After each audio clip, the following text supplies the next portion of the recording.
اور سرکار طیبہ صلی اللہ علیہ وسلم پر درود شریف کے بعد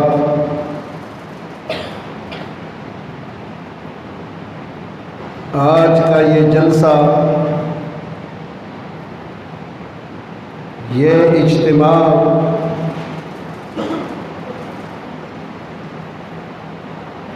اور بابرکت تقریب شب برات کے حوالے سے ہے۔ آج ماہ شعبان المعظم کی 15ویں شب ہے۔ شعبان المعظم کا پورا مہینہ یہ بابرکت مہینہ ہے۔ یہ ماہ رمضان المبارک کا زینہ ہے۔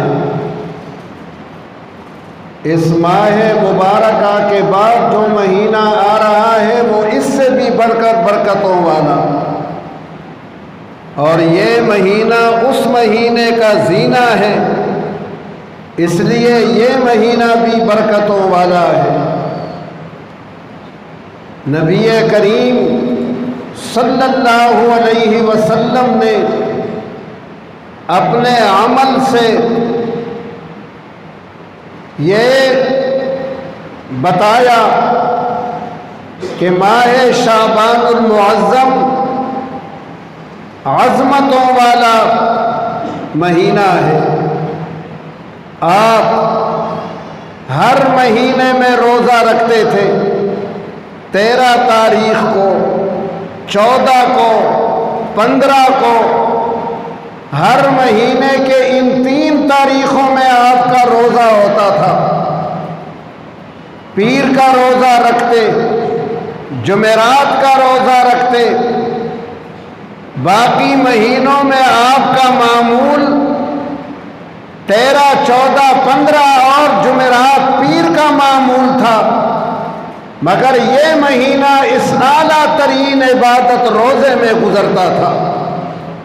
شعبان المعظم کا مہینہ، یہ مہینہ روزوں میں گزرتا تھا، جو اعلیٰ ترین اور اللہ کو پسندیدہ ترین عبادت ہے۔ غلامان مصطفیٰ عرض کرتے کہ یا رسول اللہ، آپ شعبان میں زیادہ روزے رکھتے ہیں۔ فرمایا کہ یہ وہ مہینہ ہے کہ جس میں اعمال اللہ کی بارگاہ میں پیش ہوتے ہیں، اللہ تعالیٰ اعمال کو دیکھتا ہے۔ میں یہ خواہش کرتا ہوں کہ جب میرا عمل اللہ کی بارگاہ میں پیش ہو تو میرے نامہ اعمال میں یہ لکھا ہو کہ یہ محمد کے اعمال ہیں اور محمد آج روزہ دار ہے صلی اللہ علیہ وسلم۔ میں اپنا عمل اللہ کی بارگاہ میں اس طرح پیش کرنا چاہتا ہوں کہ میرا روزہ ہو۔ پورا مہینہ روزہ ہوتا تھا۔ پورے مہینے سے مراد اکثر دنوں میں روزہ ہوتا تھا، اور فرمایا کہ یہ مہینہ میرا مہینہ ہے۔ حضور اکرم صلی اللہ علیہ وسلم نے اس مہینے کی نسبت اپنی طرف فرمائی کہ شعبان کا مہینہ میرا مہینہ ہے۔ حضور کی طرف جو چیز منسوب ہو جائے یا جس چیز کی نسبت حضور اپنی طرف کر دے وہ معزز و محترم ہو جاتا ہے۔ جس چیز کی طرف رسول اللہ کی نسبت ہو یا رسول اللہ اس کو اپنی طرف منسوب کر دے، پھر اس کی عظمتوں کو کوئی بیان نہیں کر سکتا ہے۔ اللہ تعالیٰ نے قرآن کریم میں قسمیں کھائی ہیں۔ اللہ تعالیٰ قسم فرماتا ہے۔ کس بات کی قسم کھائی؟ جس چیز کی نسبت حضور کی طرف ہو جائے۔ اللہ تعالیٰ نے ارشاد فرمایا لا اقسم بہذا البلد وانت حل بہذا البلد، فرمایا میں اس شہر کی قسم کھاتا ہوں۔ کون سے شہر کی؟ مکہ کی۔ ارشاد فرمایا لا اقسم بہذا البلد، میں اس شہر مکہ کی قسم اٹھاتا ہوں۔ کیوں شہر مکہ کی قسم اٹھائی اللہ نے؟ کہ وہاں بیت اللہ ہے، صفا مروہ ہے، وہاں مینا مزدلفہ عرفات ہے۔ فرمایا نہیں، قسم کھانے کی وجہ بیت اللہ ہونا نہیں، صفا و مروہ ہونا نہیں، مینا و مزدلفہ عرفات ہونا نہیں، قسم اس لیے اٹھاتا ہوں کہ انت حل بہذا البلد، حبیب اس شہر میں تو چلتا پھرتا ہے، تو اس شہر کے اندر نظر آتا ہے، اس شہر میں تیرا چلنا پھرنا ہے، اس شہر کی نسبت تیری طرف ہو گئی ہے کہ یہ محمد کی جائے ولادت ہے، یہ محمد الرسول اللہ کی جائے بعثت ہے، اس لیے میں اس شہر کی قسم اٹھاتا ہوں۔ مکے کی نسبت حضور سے ہو گئی تو اللہ تعالیٰ اس کی قسمیں اٹھا رہا۔ اللہ تعالیٰ زمانے کی قسم اٹھاتا ہے۔ ارشاد فرمایا والعصر، زمانے کی قسم۔ کون سے زمانے کی قسم؟ زمانہ تو بہت وقت سے چلا آ رہا ہے، حضرت آدم علیہ السلام کا زمانہ بھی آیا، حضرت نوح علیہ السلام کا وقت بھی آیا، کلیم اللہ کا زمانہ بھی آیا، روح اللہ کا زمانہ بھی آیا۔ کون سے زمانے کی قسم؟ اللہ تعالیٰ نے فرمایا حبیب والعصر، اس زمانے کی قسم جس زمانے میں تیرا ظہور ہوا ہے، جس زمانے میں تیرا ظہور ہوا ہے، جس زمانے میں تو نے اس دنیا پہ قدم رکھا ہے، اس زمانے کی قسم۔ حضور کی نسبت جس چیز سے ہو جائے اللہ تعالیٰ اس کی قسم اٹھاتا ہے۔ اللہ تعالیٰ نے ارشاد فرمایا والفجر، فجر کی قسم، صبح کے وقت کی قسم۔ صبح کا وقت تو ہر دن ہوتا ہے، ہر دن صبح کا وقت آتا ہے۔ کون سے صبح کی قسم؟ کون سے صبح کی قسم اللہ کھاتا ہے؟ اس صبح کی قسم حبیب جس صبح دنیا میں تشریف آوری، تیری تشریف آوری ہوئی، اس صبح کی قسم اللہ اس صبح کی قسم کھاتا ہے۔ ارشاد فرمایا حبیب تیری زندگی کی قسم، ارشاد فرمایا لعمرو کا، تیری عمر کی قسم، تیرے روز و شب کی قسم، تیرے ایک ایک لمحے اور ایک ایک ساعت کی قسم۔ جس چیز کی نسبت ہو جائے اللہ تعالیٰ اس کی قسمیں اٹھاتا ہے۔ فرمایا حبیب وقیلہ، تیری زبان کی قسم، تیری گفتگو کی قسم، وقیلہ تیری کلام، تیرے گفتگو کی قسم۔ جس چیز کی طرف نسبت ہو گئی محترم ہو گیا۔ حضور نے فرمایا کہ شعبان میرا مہینہ ہے، شعبان و شہری۔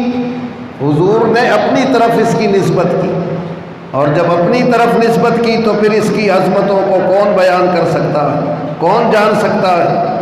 فرمایا شعبان میرا مہینہ ہے، یہ شعبان رسول اللہ کی طرف منسوب ہونے کی بنا پہ معزز ہو گیا ہے، اس لیے اس کا نام ہے شعبان المعظم۔ اس کا نام صرف شعبان نہیں ہے، شعبان المعظم اس کا نام ہے کہ یہ رسول اللہ کی طرف منسوب ہونے کی بنا پہ معزز و محترم ہو گیا۔ اور جب یہ مہینہ رسول اللہ کا ہے تو اللہ نے اپنے حبیب کو راضی کرنے کے لیے کہ حبیب امت پر انعام ہوتا ہے تبھی راضی ہوتا ہے۔ حضور کی خوشنودی کب ہوتی ہے؟ جب مجھ اور آپ پر اللہ تعالیٰ کے انعامات ہوتے ہیں۔ حضور کو مجھ اور آپ سے محبت ہے، مجھ اور آپ کے لیے رسول اللہ تڑپتے ہیں، جب میرے اور آپ پر انعامات ہوتے ہیں تو رسول اللہ خوش ہوتے ہیں۔ اللہ نے رسول اللہ کے اس مہینے میں آج کی یہ رات رکھ دی، شعبان کی یہ 15ویں شب رکھ دی، یہ مغفرت کی رات رکھ دی، نجات کی رات رکھ دی، رہائی کی رات رکھ دی، اس لیے رکھ دی کہ رسول اللہ خوش ہو جائیں۔ یہ حضور کا مہینہ ہے، اللہ نے اس میں رسول اللہ کی امت کے لیے نجات کی یہ رات رکھ دی۔ آج کی رات یہ لیلۃ البراءت کہلاتی ہے، برات کی رات۔ فارسی میں اسے شب برات کہتے ہیں، عربی میں اسے لیلۃ المبارکہ کہتے ہیں۔ یہ برکت والی رات ہے، برات کے معنی رہائی کے۔ آج کی رات جہنم سے رہائی کی رات ہے رسول اللہ کی امت کے لیے۔ کن کے لیے؟ جو رہا ہونا چاہے، جو جہنم سے رہا ہونا چاہے اس کے لیے رہائی کی رات ہے۔ اور رہا کون ہونا چاہتا ہے؟ وہ جو اپنے گناہوں پر نادم ہو، اپنے گناہوں پر پشیمان ہو، آج اشک ندامت بہائے، اپنے گناہ اور خطاؤں اور کالے کاموں پر نادم ہو، وہ جہنم سے رہائی چاہتا ہے۔ آج کی رات جہنم سے رہائی کی رات ہے۔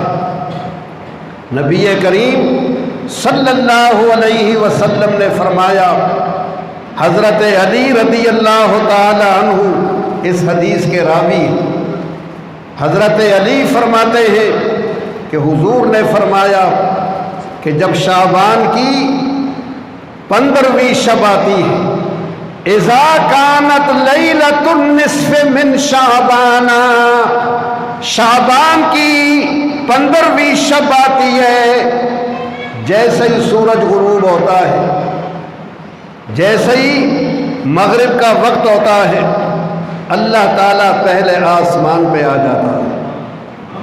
اللہ تعالیٰ پہلے آسمان پر آتا ہے۔ کیسے آتا ہے اللہ؟ اللہ کا آنا جانا میرے اور آپ کی طرح نہیں ہے کہ اللہ میرے طرح اور آپ کی طرح آتا جاتا ہو۔ وہ مخلوق کی صفات سے پاک ہے، اس کا آنا جانا کس طرح ہے یہ ہم نہیں جانتے۔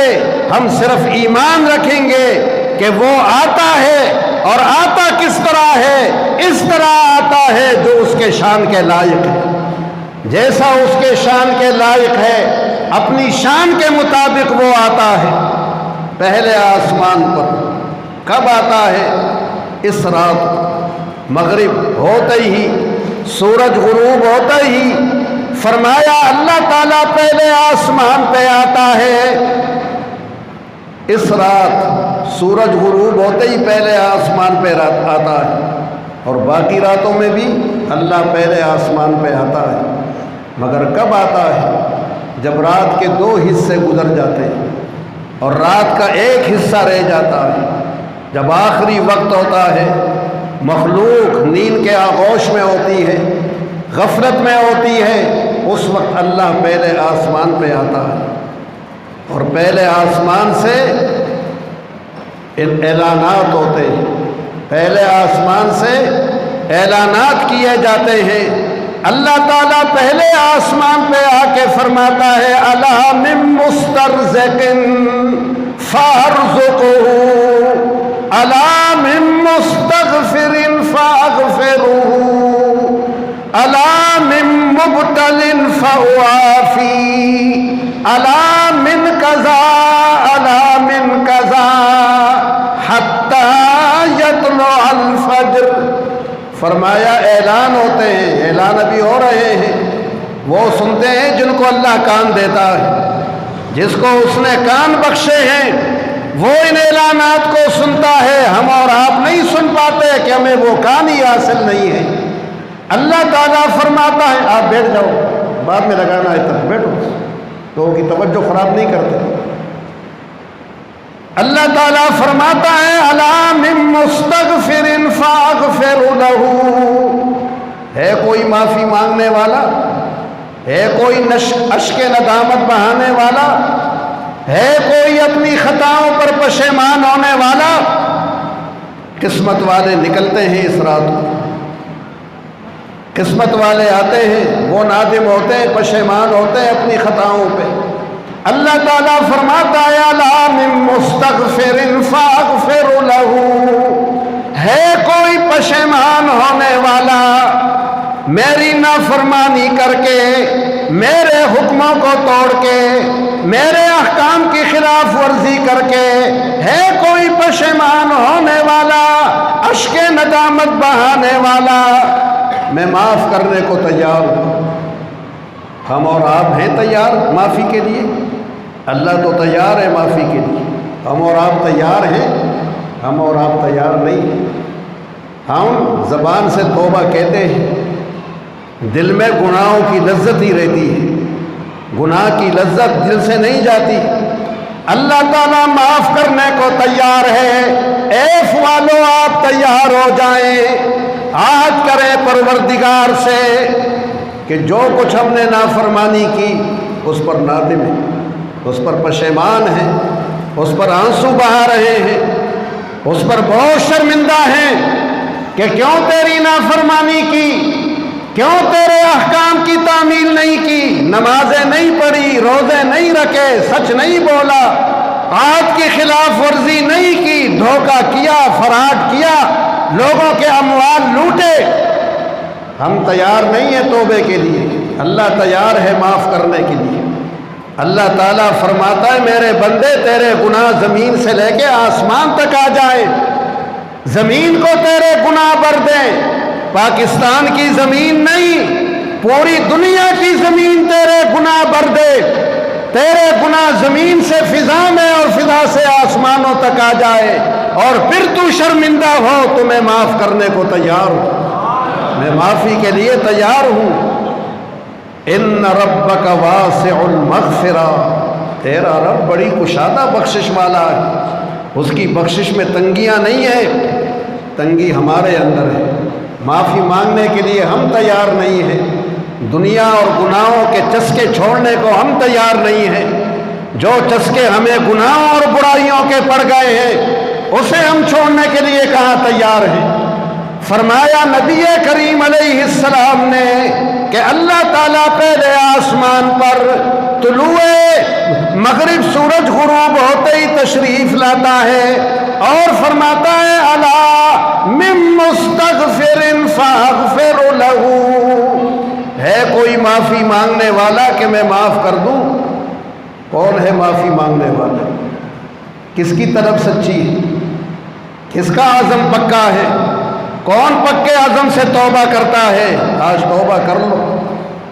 ابھی عزیزم رضا المصطفیٰ نے جو نعت پڑھی کہ جو رات آ جائی ہے پھر کسے معلوم ہے کہ یہ رات آئے گی یا نہیں آئے گی، اگلی رات آئے گی ہم یہاں ہوں گے یا قبروں میں ہوں گے، ہم لحدوں میں ہوں گے یا یہاں ہوں گے۔ آج معافی مانگ لینی ہے، توبہ کر لینا ہے، جو کچھ کیا ہے اس پر شرمندہ ہونا اور گناہوں کو چھوڑ دینا فوری طور پر، اور یہ عزم کرنا کہ آئندہ میرے معبود تو مجھے گناہ کے کوچے میں نہیں دیکھے گا، آئندہ تو مجھے اس گلی میں نہیں دیکھے گا جس گلی میں تیری نافرمانی ہوتی ہو۔ اس کو توبہ کہتے ہیں کہ نادم ہونا جو کیا ہے اس پر پشیمان ہونا، فوراً اس گناہ کو چھوڑ دینا اور عزم کرنا، پکا ارادہ کرنا کہ آئندہ گناہ نہیں کروں گا، آئندہ برائی نہیں کروں گا، یہ توبہ کہلاتا ہے۔ اور اگر کسی کا حق مارا ہے، کسی کا مال لیا ہے، کسی کو نقصان پہنچایا ہے، کسی کی عزت پر حملہ آور ہوا ہے، گالیاں دی ہیں، مار پیٹ کیا ہے، تو اس سے بھی معافی مانگے گا، اس سے بھی جا کے ہاتھ جوڑے گا کہ مجھے پتہ نہیں چلا، اس وقت میں جذبات میں اندھا ہو گیا تھا، میں نے تجھے گالیاں دی، تیری بھی عزتی کی، تجھے مارا پیٹا، اس وقت میں تیش اور غصے میں تھا، اب میں معافی مانگتا ہوں، مجھے معاف کر دو۔ اس سے بھی معافی مانگو گی، جس کا مال کھایا ہے، جس کا مال لیا ہے، اس سے بھی معافی مانگو گے اور مال اس کو لوٹاؤ گے۔ مال بھی لوٹانا ہے۔ یہ نہ سمجھنا کہ بس آنسو بہا دی اور سب کچھ معاف ہو گیا ہے۔ جس کا مال لیا ہے وہ مال اسے لوٹاؤ گے، وہ مال اس کو دو گے، ہاتھ جوڑ کے دو گے، اس سے معافی مانگتے ہوئے دو گے، پشیمان ہوگے اس کے آگے، تب توبہ ہوگی، ورنہ پھر توبہ توبہ نہیں ہے، پھر جھوٹی توبہ ہے، پھر زبانی توبہ ہے، دل کی گہرائیوں سے توبہ نہیں ہے۔ اور اللہ دل کی گہرائیوں کو دیکھتا ہے۔ اللہ کی نظر میری اور آپ کی زبان پہ نہیں ہے کہ مولانا صاحب کیا کہہ رہے ہیں اور لوگ کیا کہہ رہے ہیں۔ اللہ میرے اور آپ کے دل پہ نگاہ رکھتا ہے کہ ان کے دل میں کیا ہے۔ یہ رات توبے کی رات ہے، صدق کے دل سے توبہ ہونی چاہیے، اللہ تعالیٰ کا بندہ بننا چاہیے، اپنی خواہشوں کا، نفسانی خواہشات کا بندہ نہیں بننا ہے، رب کا بندہ بننا ہے، رب کی اطاعت بجا لانی ہے۔ توبہ کریں گے تو ہمارا فائدہ، اللہ کا کوئی فائدہ نہیں کہ توبہ کرنے سے اللہ کا فائدہ ہو گیا، مگر اللہ میرے اور آپ کے توبے سے خوش ہوتا ہے کیونکہ وہ ہمارا رب ہے۔ جب ہم اچھا کام کرتے ہیں اس سے ہمارا رب خوش ہوتا ہے، اگرچہ فائدہ اسے کوئی نہیں ہے کہ اسے ہمارے اور آپ کے توبے سے فائدہ پہنچتا ہو۔ بیٹا اچھے کام کرتا ہے، باپ خوش ہوتا ہے، اگرچہ باپ کو کوئی فائدہ نہ پہنچے اس سے۔ بیٹی اچھے کام کرتی ہے، ماں خوش ہوتی ہے، اگرچہ ماں کو کوئی فائدہ نہ پہنچے اس سے۔ ایسے ہی ہم اللہ کے بندے ہیں، جو اچھے کام ہم کرتے ہیں اللہ کو کوئی فائدہ نہیں ہوتا مگر اللہ خوش ہوتا ہے۔ وہ ہماری اطاعت سے، ہماری فرما برداری سے خوش ہوتا ہے۔ وَلَا يَرْضَى لِعِبَادِهِ الْكُفْرَ، وہ بندوں کے کفر سے خوش نہیں ہوتا ہے کہ کفر کریں، نافرمانی کریں، فسق و فجور کی زندگیاں گزاریں، شرابیں پئیں، جوئے کھیلیں، کم تولیں، کم ناپیں، وعدہ خلافیاں کریں، بدکاریاں کریں، وہ اس سے خوش نہیں ہوتا۔ اس لیے نہیں ہوتا خوش کے بندے ان سارے کاموں میں تیرا نقصان ہے، اس میں تیرا فائدہ نہیں ہے۔ یہ نہ سمجھنا کہ یہ میری فائدے کی چیزیں ہیں، تجھے تو بظاہر فائدہ نظر آتا ہے مگر اندر دلدل ہے، اندر تیرے لیے تباہی اور بربادی ہے۔ ارشاد فرمایا کہ اللہ تعالیٰ اعلان فرماتا ہے جو معافی مانگتا ہے میں معاف کرنے کو تیار ہوں۔ الا من مسترزق، فرمایا کوئی رزق مانگنے والا ہے، کوئی مجھ سے روزی طلب کرنے والا ہے، روزی بھی اس نے اپنے قبضہ قدرت میں رکھی ہے، اپنے دست قدرت میں رکھی ہے۔ ان ربک یبسط الرزق لمن یشاء ویقدر، جس کے لیے چاہتا ہے روزی کشادہ کرتا ہے اور جس کے لیے چاہتا ہے تنگ کرتا ہے۔ روزی اس نے اپنے دست قدرت میں لی ہے۔ اعلان فرماتا ہے کوئی رزق طلب کرنے والا، کاروبار طلب کرنے والا، ملازمت طلب کرنے والا، باغبانی طلب کرنے والا، کھیت طلب کرنے والا، مل فیکٹری کارخانہ طلب کرنے والا ہے، کوئی کاروبار طلب کرنے والا کہ میں اسے رزق کے دروازے اس پر کشادہ کر دوں۔ الا من مسترزق فارزقه، ہے کوئی رزق طلب کرنے والا؟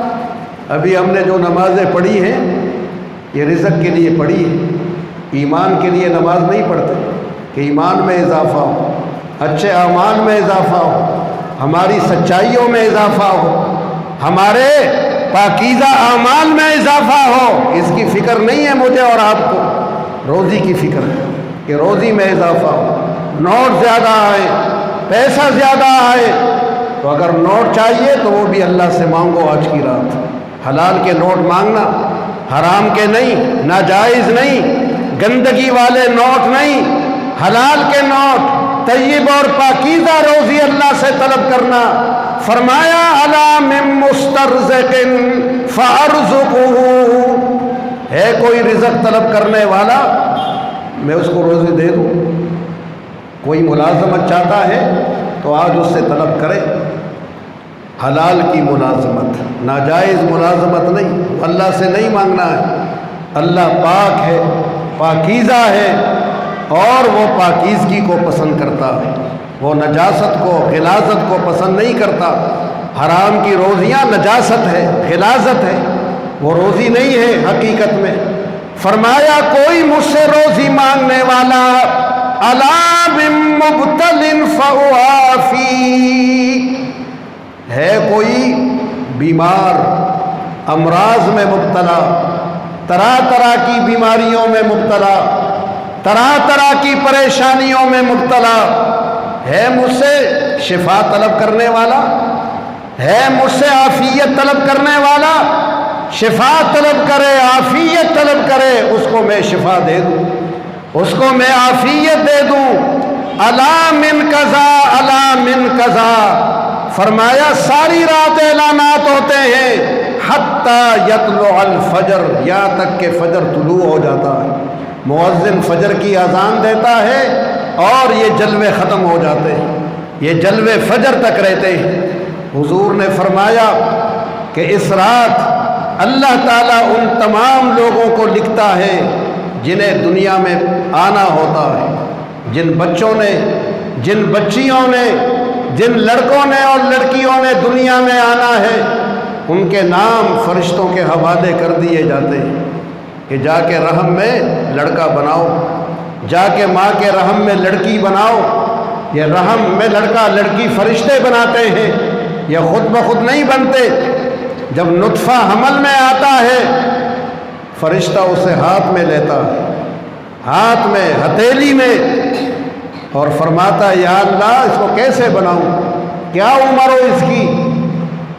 جہاں قبر ہے وہاں کی مٹی اس نطفے پہ ڈالی جاتی ہے، جہاں قبر بننی ہے، جہاں دفن ہونا ہے، وہاں کی مٹی اس نطفے کے اندر ملا دی جاتی ہے۔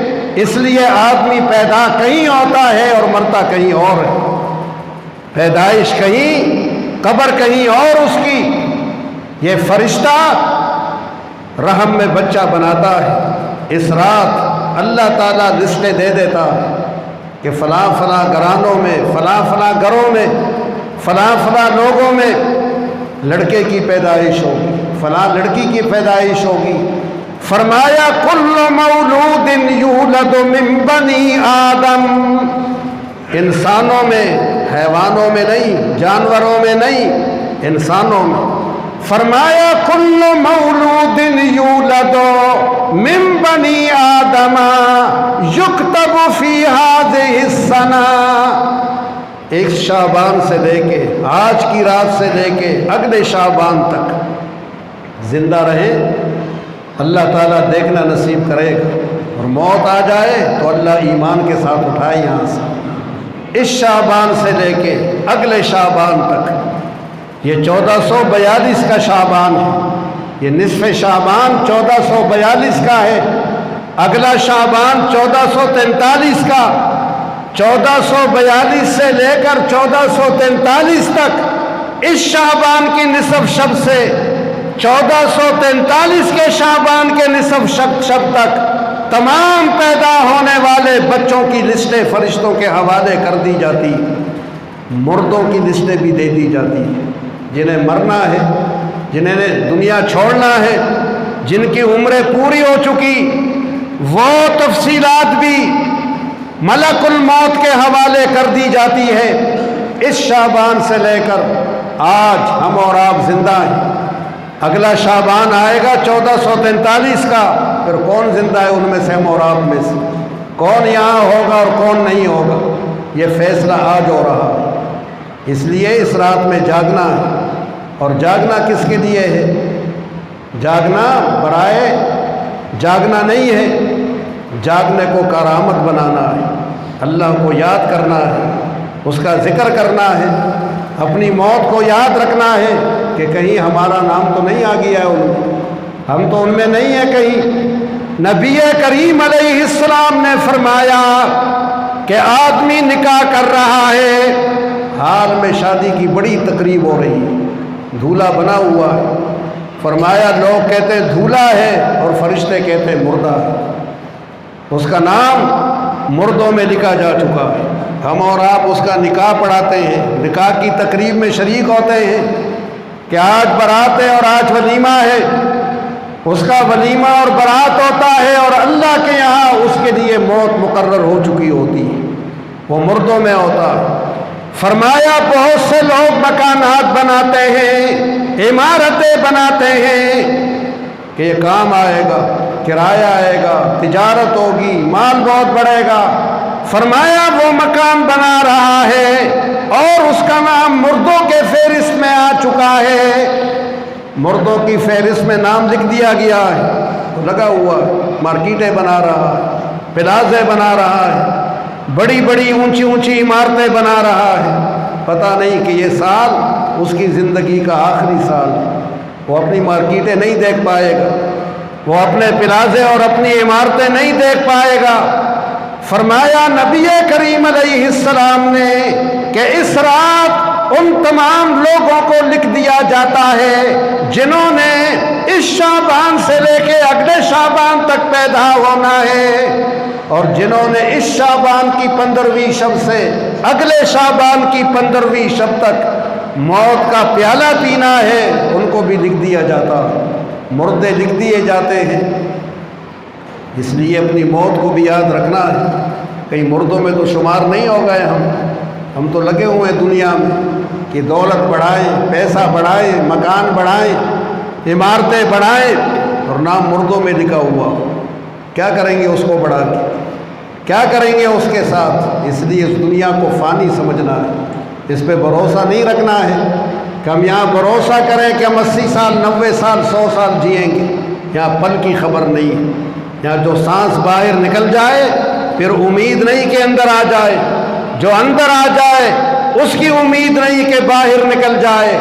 سانس اندر آ جائے باہر نہ نکلے تب بھی موت، باہر آ جائے اور اندر نہ جائے تب بھی موت۔ اللہ تعالیٰ نے موت کو ایسا بنایا کہ ہم ہر وقت موت کی دہلیز پہ کھڑے ہیں۔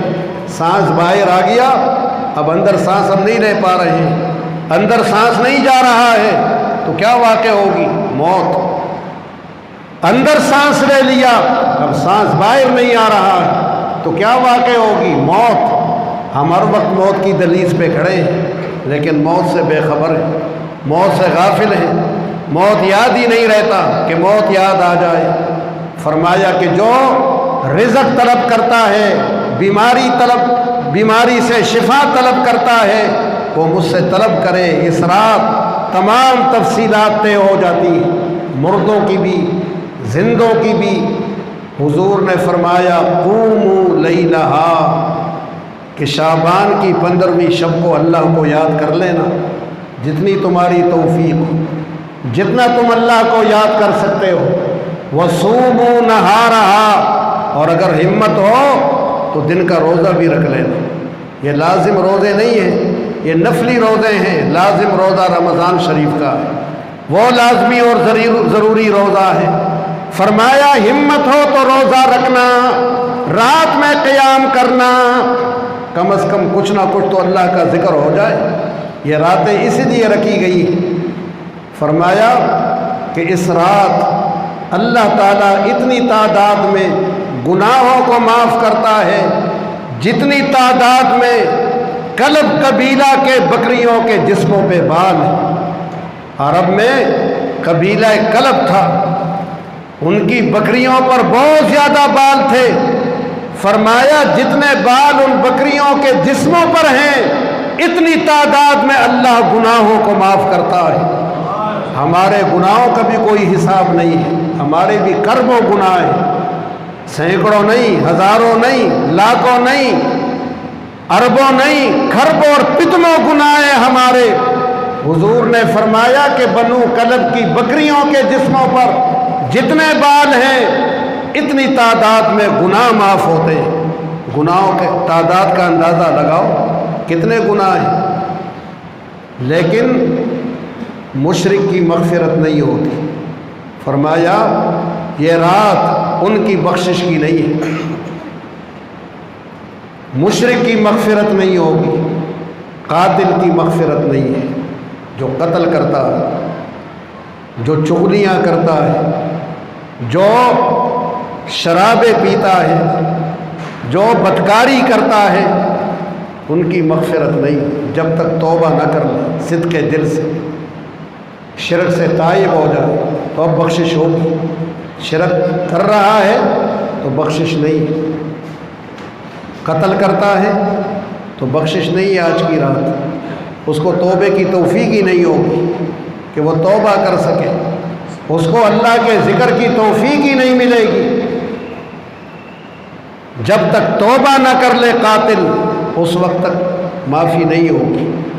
یہ قتل کرنا یہ بڑے گناہ ہیں، ان کو بھی سمجھ لو۔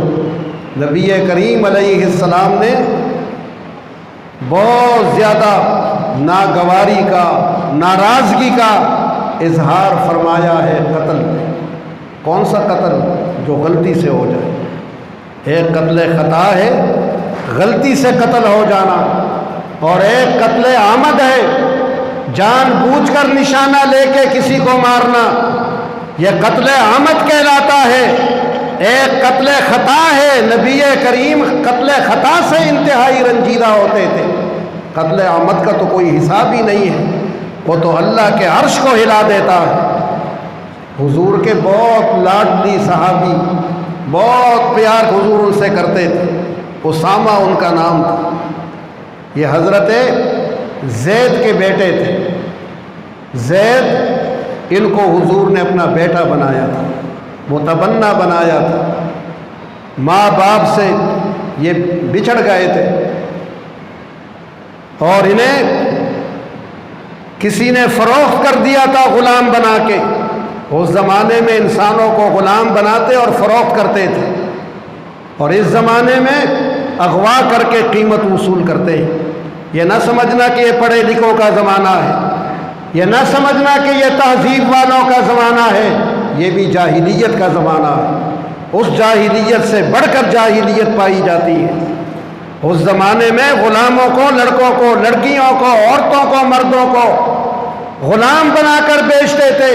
اس زمانے میں اغوا کر کے قیمت وصول کرتے ہیں کہ اتنی قیمت لاؤ پھر چھوڑیں گے۔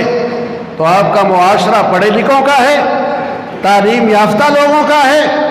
یہ تعلیم یافتہ لوگوں کے معاشرے ہوتے ہیں، یہ جہلا کے معاشرے ہیں، یہ جاہلوں کے معاشرے ہیں۔ علم وہ ہے جو اللہ اور اللہ کے رسول کا علم ہے، وہ حقیقی علم ہے، وہ آپ کو سیدھا راستہ دکھائے گا۔ یہ غلام بنا کے فروخت ہو گئے۔ انہیں حضرت خدیجہ کے چچا زاد بھائی نے خریدا، اور انہوں نے اپنی چچی زاد بہن حضرت خدیجہ کو دے دی رضی اللہ تعالی عنہا۔ اور جب حضور کا نکاح حضرت خدیجہ سے ہوا، ام المومنین بن گئی، تو ام المومنین نے یہ غلام رسول اللہ کو دے دیا کہ یہ آپ کا ہو گیا، یہ آپ لے لیں۔ اس زمانے میں غلام ہوتے تھے۔ زید یہ لڑکا تھا، جوان ہو گیا حضور کے پاس۔ اس کے ماں باپ، بہن بھائی ساری رات روتے تھے زید کے لیے کہ زید کہاں ہے۔ انہوں نے چھپا چھپا چھان مارا، مگر زید انہیں نہیں مل سکا۔ کچھ لوگ مکے میں حج کرنے آئے زید کے علاقے کے، انہوں نے زید کو پہچان لیا، یہ تو فلاں کا بیٹا ہے، یہ تو فلاں کا لڑکا ہے۔ انہوں نے جا کر اس کے باپ اور چچا کو بتایا کہ تمہارا بیٹا مکے میں ہے اور محمد نامی شخص کے پاس ہے صلی اللہ علیہ وسلم۔ بہت خوشی کی لہر گھر میں دوڑ گئی کہ زید زندہ ہے، مکے میں ہے، محمد نامی شخص کے پاس صلی اللہ علیہ وسلم۔ انہوں نے سیر و سونا لیا، چاندی لی، اور مکے پہنچے۔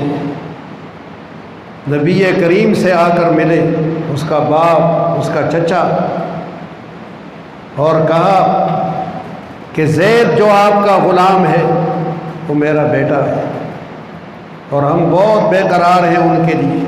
ان کی مائیں، ان کی بہنیں، ان کے بھائی ساری رات آنکھوں میں گزارتے روتے ہوئے، آپ یہ سونا لے ہم سے، اور آپ مطالبہ کریں تو اور زیادہ کر دیں گے، آپ زید کو رہائی دے دیں، ہمارے بیٹے کو آپ رہا کر دیں۔ حضور علیہ السلام نے سونے پہ نگاہ نہیں ڈالی، حضور کو سونے کی کیا حاجت تھی؟ ہم نے اور آپ نے بھی نہیں دیکھنا ان چیزوں کو، ہم نے اللہ اور رسول پہ نگاہ رکھنی ہے۔ حضور نے سونے پہ نگاہ نہیں ڈالی کہ سیر و سونا مل رہا ہے، بہت دولت آ رہی ہے، زید کو اس کے بدلے میں آزاد کر دوں۔ آپ نے فرمایا کہ محمد اس سونے کو دیکھتا بھی نہیں ہے صلی اللہ علیہ وسلم، تمہارا کیا خیال ہے کہ میں یہ سونا لے کے زید کو رہا کر دوں گا؟ فرمایا میں اس سونے کو دیکھتا بھی نہیں، میں کوئی رغبت اس سے نہیں رکھتا، مجھے کوئی رغبت سونے سے نہیں۔ حضور کو رغبت نہیں تھی، مجھے اور آپ کو بھی نہیں ہونی چاہیے، یہ ہمارے دل میں نہ آنے پائے، یہ باہر باہر رہے، کام ہمارے چلتے رہے، مال سے ہمارے کام نکلتے رہے، یہ دل کے اندر نہ آئے، دل کے اندر آ گیا تو تباہ ہو گئے، پھر نہ بیٹا باپ کو جانے گا، نہ باپ بیٹے کو جانے گا، نہ ماں بیٹی کو پہچانے گی، نہ بیٹی ماں کو پہچانے گی، پھر نہ بھائی بھائی کو پہچانے گا، یہ ہمارے دلوں میں آ چکا ہے۔ اس لیے ہر گھر میں جھگڑے، مکانوں پہ جھگڑے، پلاٹوں پہ جھگڑے، بڑے چھوٹوں کو حصے نہیں دیتے، یہ کیوں نہیں دے رہے ہیں؟ کیوں جھگڑے ہو رہے ہیں؟ اس لیے کہ یہ دولت، یہ مال، یہ دل کے اندر آ چکا ہے، اس کو دل میں جگہ نہیں دینی ہے، اس کو دل سے باہر رکھنا ہے، کام نکالنا ہے، اس سے سواری بھی خریدنی ہے، اس سے مکان بھی خریدنا ہے، اس سے کپڑے بھی خریدنے ہیں، اس سے جوتے بھی خریدنے ہیں، اس سے بجلی کا بل بھی بھرنا ہے، سارے کام اس سے کرنے ہیں، مگر اس کو دل کے اندر نہیں آنے دینا۔ یہ دل کے اندر آ گئی تو سمجھ لے رسوا اور برباد ہو گئے، اپنی ساکھ کھو بیٹے، اپنی عزت کھو بیٹھو گے۔ حضور نے فرمایا کہ میں اس سونے کو نہیں دیکھتا ہوں کہ تم کتنا سونا لائے ہو، فرمایا میں زید کو بلاتا ہوں، میں زید کو بلاتا ہوں، وہ تمہارے ساتھ جانے پہ راضی ہو تو میں بغیر سونا لیے، ایک تولہ سونا لیے بغیر میں تمہارے ساتھ اسے روانہ کر دوں گا۔ حضور کے اخلاق یہ اخلاق سیکھو، صحیح کردار، صحیح عمل سیکھو۔ اسلام ہمیں صحیح اعمال سکھاتا ہے، صحیح کردار سکھاتا ہے۔ اسلام پہ چلنا ہے میں نے اور آپ نے، اور کسی چیز پہ چلیں گے تو سوائے بدنامی کے اور کچھ نہیں ملے گا۔ بدنامی یا دامن میں بھرنی ہے تو پھر کرتے رہو جو کام کرنا ہے آپ کو، رسوائیاں لینی ہے تو پھر کرتے رہو، رسوا ہوتے رہو۔ عزت چاہتے ہو تو عزت اللہ کی ہے، عزت اللہ کے رسول کی ہے، اور عزت مومنوں کی ہے۔ وَلِلَّهِ الْعِزَّةُ وَلِرَسُولِهِ وَلِلْمُؤْمِنِينَ، ایمان والوں کی عزت ہے، مومن بننا ہے، اللہ اور اللہ کے رسول کے احکامات پر عمل پیرا ہونا ہے۔ سونے کا پہاڑ بھی ملے تو اس پر اپنا تھوک بھی ضائع نہ کرنا، اگر وہ حرام کا ہو، اگر وہ ناجائز ہو، یہ تھوک بھی اس پہ نہ ڈالنا، اپنا تھوک بھی اس پہ ضائع نہیں کرنا ہے۔ اور حلال سے ملے تو اللہ کا نعمت سمجھ کے اس کو حاصل کرو، حلال کا ہو تو اللہ کی نعمت جانو، حرام کا ہو تو یہ تھوک بھی نہ ڈالنا اس پر، یہ تھوک بھی نہیں ضائع کرنا ہے ہم نے اس پہ۔ حضور نے فرمایا میں زید کو بلاتا ہوں، اگر وہ تمہارے ساتھ چلنے پہ راضی ہو تو میں تمہارے ساتھ روانہ کر دوں گا، میں اسے آزاد کر دوں گا۔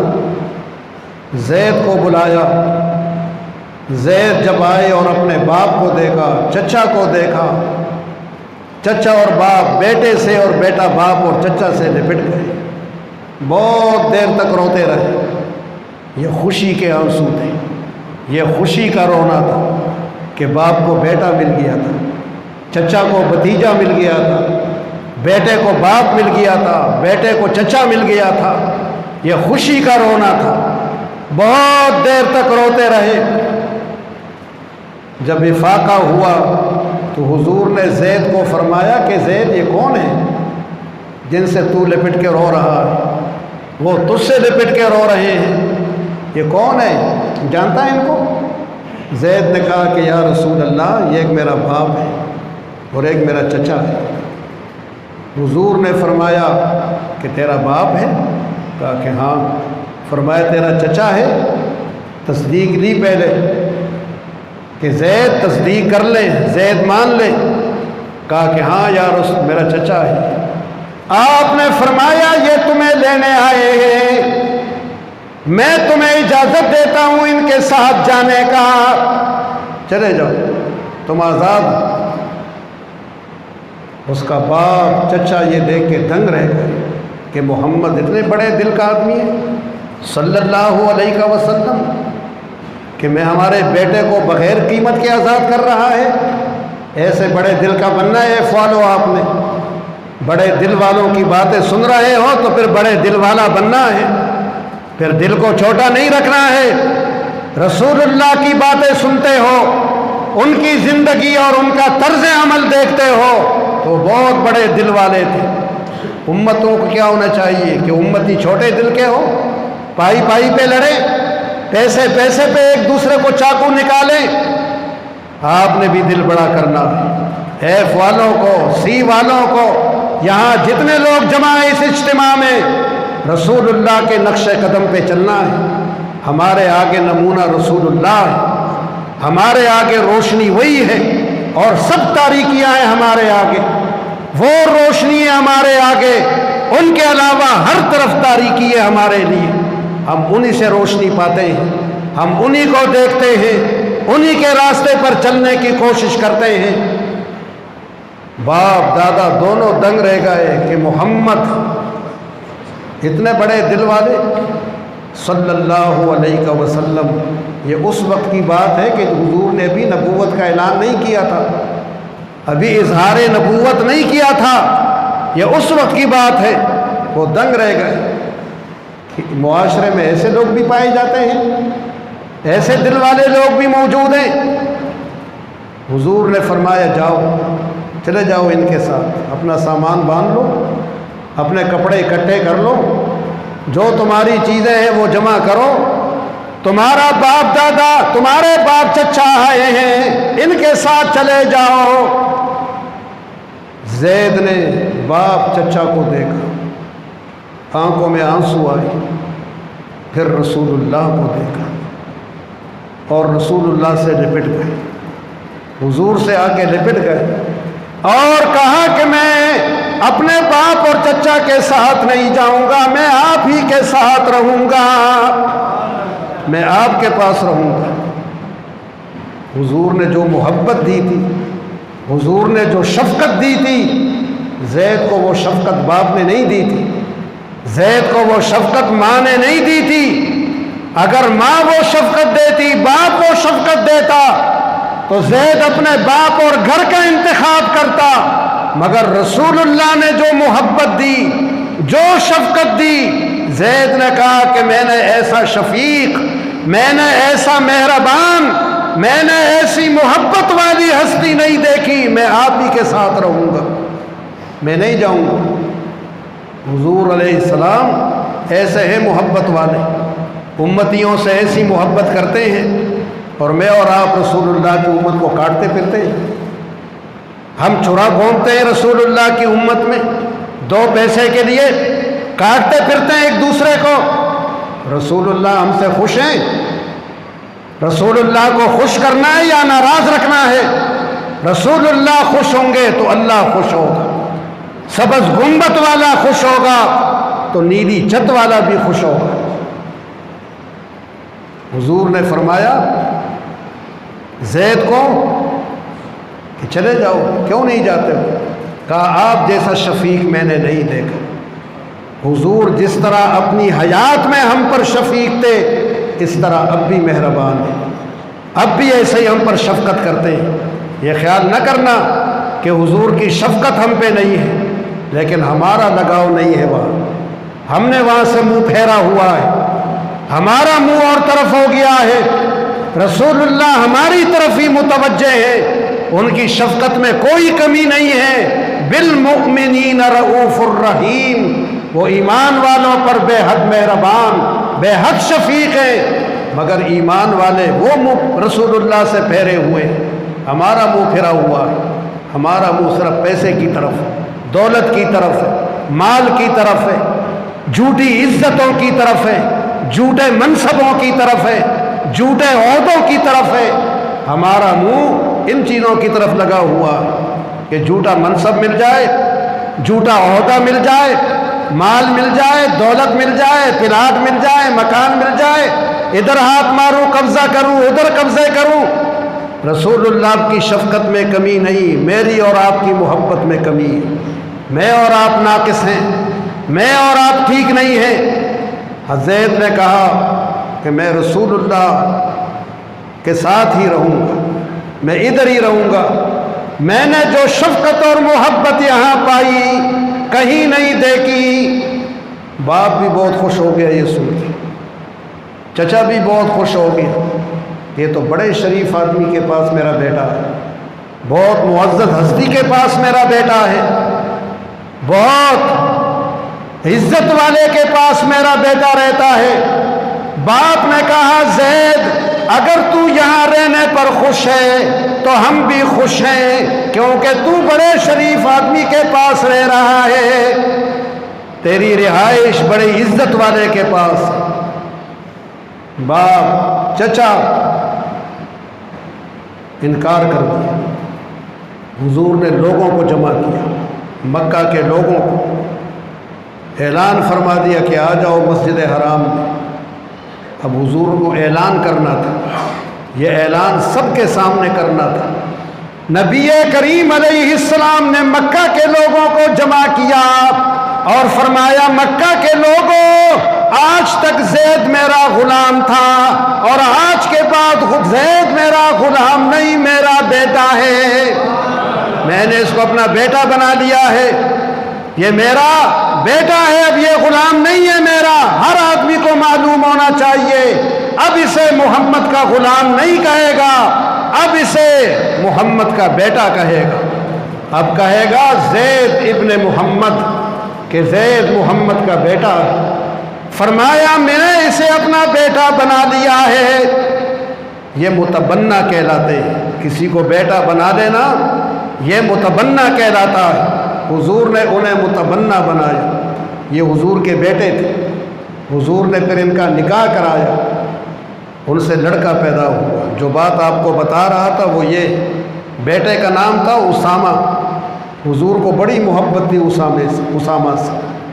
اسامہ کو ایک کندھے پر بٹھاتے تھے اور حضرت امام حسن کو دوسرے کندھے پر بٹھاتے تھے۔ حضور کے نواسے حضرت فاطمۃ الزہرا کے صاحبزادے حضرت علی کے لخت جگر، وہ دوسرے کندھے پر ہوتا تھا، ایک کندھے پر زید کا بیٹا اسامہ ہوتا تھا اور دوسرے کندھے پر حضرت امام حسن ہوتے تھے۔ اور حضور اس طرح مکے کے گلیوں میں آتے جاتے تھے، لوگ دیکھتے تھے کہ ایک کندھے پر غلام کا بیٹا بیٹا اور ایک کندھے پر بیٹی کا بیٹا بیٹا۔ اسامہ جوان ہو گیا، بڑے ہو گئے، حضور نے اسامہ کو لشکر کا قائد بنایا۔ بہت محبت تھی اسامہ سے کہ زید کا بیٹا تھا، زید نے بھی حق ادا کر دیا تھا کہ میں رسول اللہ کے ساتھ رہوں گا، ماں باپ کے ساتھ نہیں جاؤں گا، ادھر ہی رہوں گا۔ حضور تو پھر بہت محبت والے ہیں، پھر حضور چھوڑنے والے کہاں ہیں؟ یہ تو ہم چھوڑتے ہیں حضور کو، حضور ہمیں نہیں چھوڑتے۔ ان کو فوج کا قائد بنایا، لشکر آپ نے روانہ فرمایا۔ جوہینہ نامی قبیلہ تھا، ان کے کچھ لوگوں نے مسلمانوں پر زیادتیاں کی، آپ نے اسامہ کو جھنڈا دیا، یہ 15-16 سالہ نوجوان تھا، آپ نے فوج کا قائد، لشکر کا قائد انہیں بنایا۔ اسامہ جب وہاں پہنچے، ان پہ حملہ کیا، انہیں شکست ہو گئی۔ ایک آدمی اسامہ کے تلوار کے دھار کے نیچے آیا، جو ہی وہ تلوار کے دھار کے نیچے آیا تو اس نے کلمہ پڑھ لیا۔ اس آدمی نے کہا لا الہ الا اللہ محمد الرسول اللہ۔ اس نے کلمہ پڑھ لیا، جو کلمہ پڑھ لے گا اس کی جان محفوظ ہو گئی، اسے کوئی قتل نہیں کر سکتا، اس پہ کوئی ہتھیار نہیں اٹھائے گا۔ جو اس کلمے کو پڑھ لے گا پھر کوئی اسے قتل نہیں کر سکتا۔ اس نے کلمہ پڑھ لیا، لا الہ الا اللہ محمد الرسول اللہ۔ اسامہ نے کہا کہ جھوٹا کلمہ پڑھ رہا ہے، کہا کہ تو نے جان بچانے کے لیے کلمہ پڑھا ہے، اور اسے قتل کر دیا، اس آدمی کو قتل کر دیا۔ یہ خبر اسامہ کے مدینہ طیبہ پہنچنے سے پہلے رسول اللہ تک پہنچ گئی تھی، حضور تک یہ خبر پہلے پہنچ گئی کہ آدمی نے کلمہ پڑھا اور اسامہ نے اسے قتل کر دیا۔ یہ ہمارا دین، جو اس کلمے کو پڑھ لے گا اس کی طرف کوئی ہتھیار کا اشارہ بھی نہیں کرے گا۔ ہتھیار چلانا تو دور کی بات ہے، اس میں قتل کرنا تو ناممکن ہے اس کی طرف ہتھیار کا اشارہ بھی نہیں کرے گا۔ جس کے پاس ہتھیار ہوں گے وہ دستہ اس کی طرف کرے گا، اور جہاں سے گولی نکلتی ہے وہ اپنی طرف کرے گا۔ اس طرح وہ ہتھیار اٹھائے گا، پستول اٹھائے گا تو دستہ اپنی اس کی طرف ہوگا اور نالی اپنی طرف کرے گا، پستول کی نالی اپنی طرف ہوگی۔ یہ ہے احترام ہمارے دین کا۔ مسلمان کو یہ عزت دی ہے اللہ نے اور اس کے رسول نے۔ یہ خبر حضور تک پہلے پہنچ گئی تھی۔ جب اسامہ آئے تو حضور بہت ناراض ہوئے۔ یہ غلطی سے قتل تھا، جان بوجھ کے نہیں تھا، یہ قتل خطا کہلاتا ہے۔ تو انہوں نے کہا کہ یہ کلمہ جھوٹا پڑھ رہا ہے۔ حضور بہت ناراض ہوئے۔ کس سے؟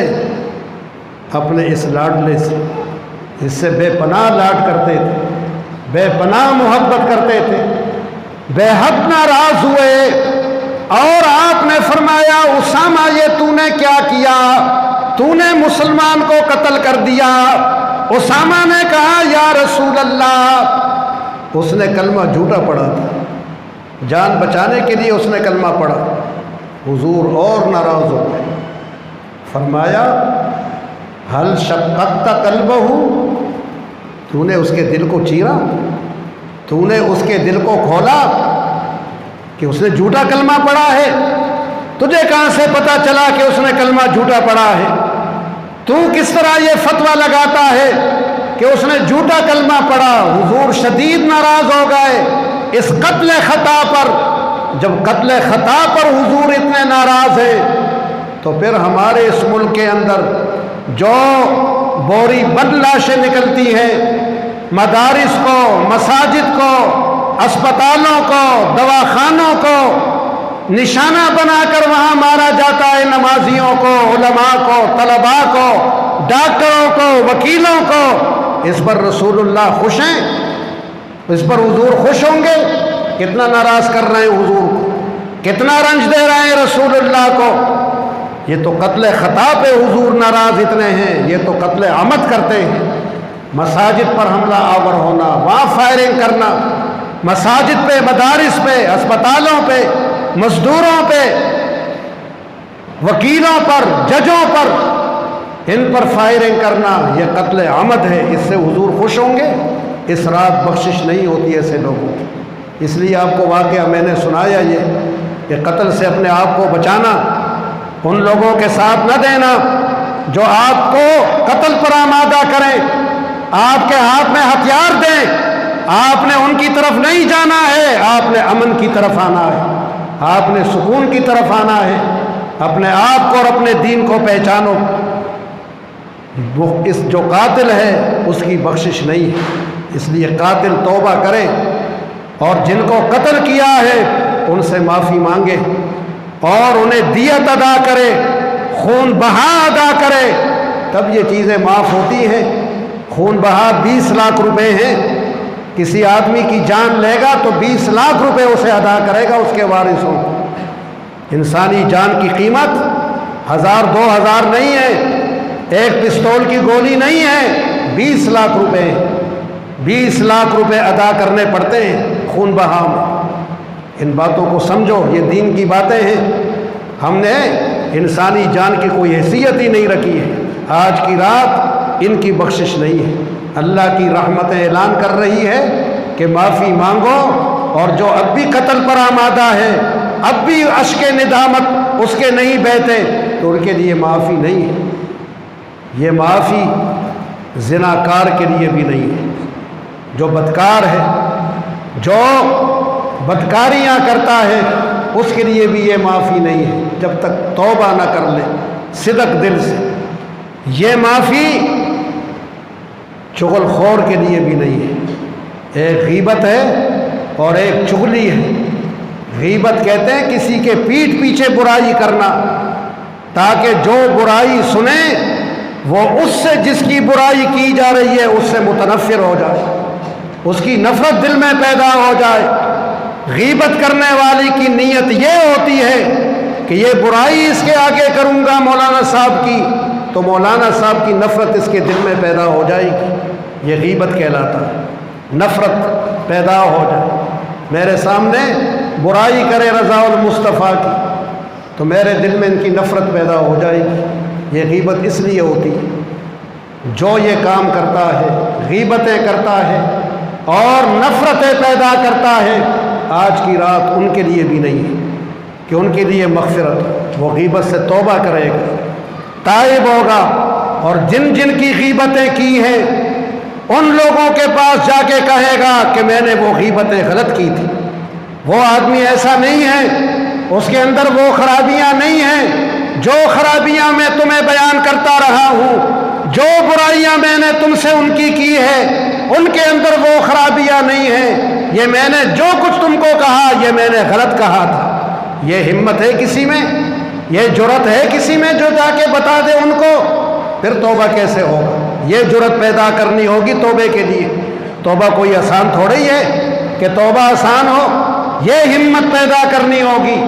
اور جس کی غیبت کی ہے اس سے بھی معافی مانگے گا کہ میں نے تمہاری برائیاں فلاں فلاں کو کی ہے، تمہارے اندر وہ برائیاں نہیں تھی، میں برا تھا، میں تمہاری برائیاں بلا وجہ بیان کرتا رہا، اب مجھے رب نے ہدایت دے دی ہے، مجھے سیدھا راستہ دکھا دیا ہے، اب میں اپنے اللہ سے ڈرنے لگا ہوں، اب خوف میرے دل میں پیدا ہو گیا ہے، مجھے معاف کر دو۔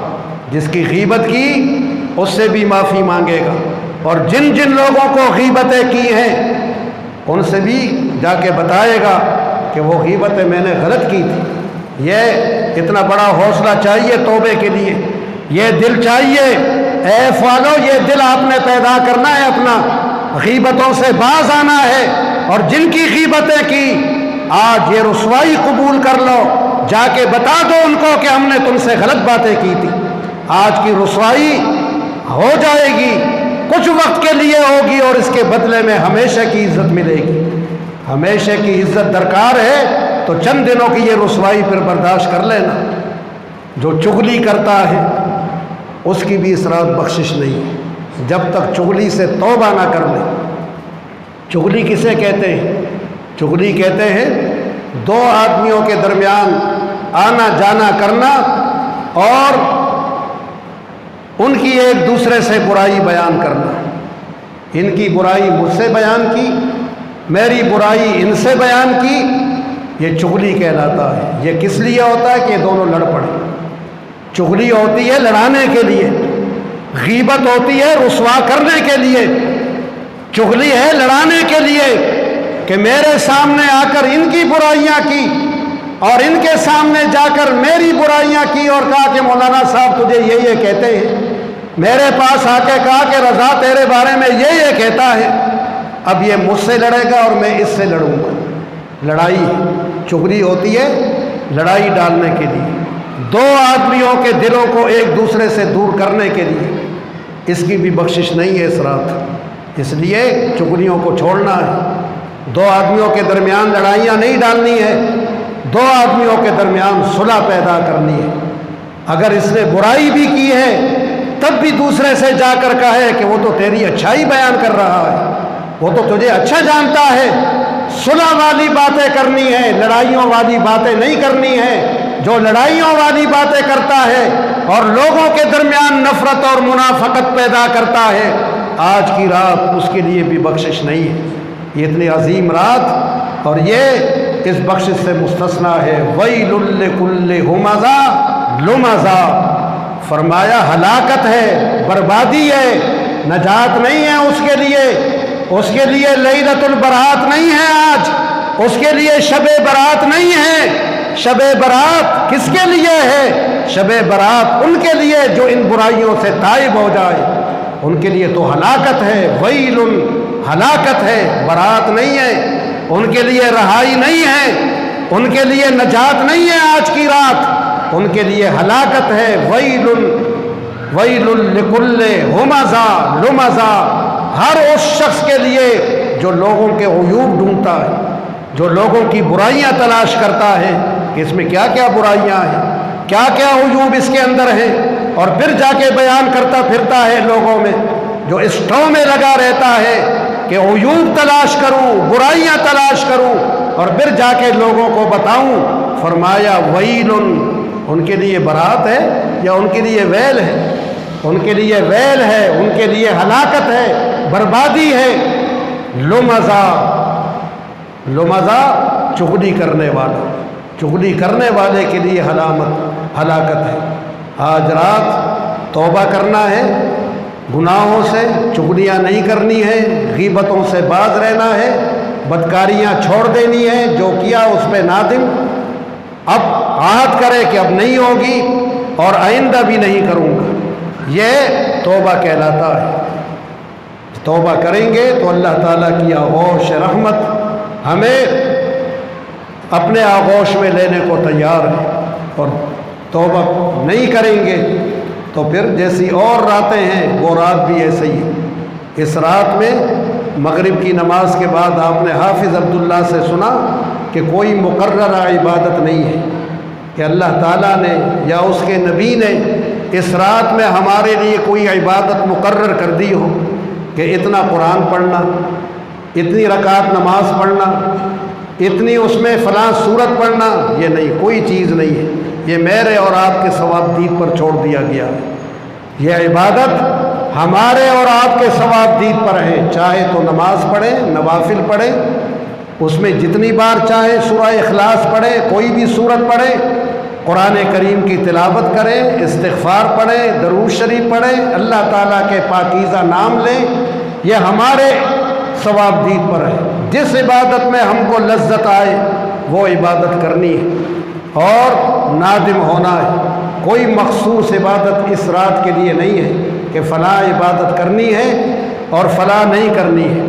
جو صلاۃ و تسبیح پڑھنا چاہتا ہے وہ صلاۃ و تسبیح پڑھ سکتا ہے، جو یوں ہی تسبیح پڑھتا ہے بغیر نماز کے، تسبیح پڑھتا ہے وہ بغیر نماز کے تسبیح پڑھے، تلاوت قرآن کرتا ہے تلاوت قرآن کرے، اور اپنے گناہوں پہ نادم ہو، پشیمان ہو۔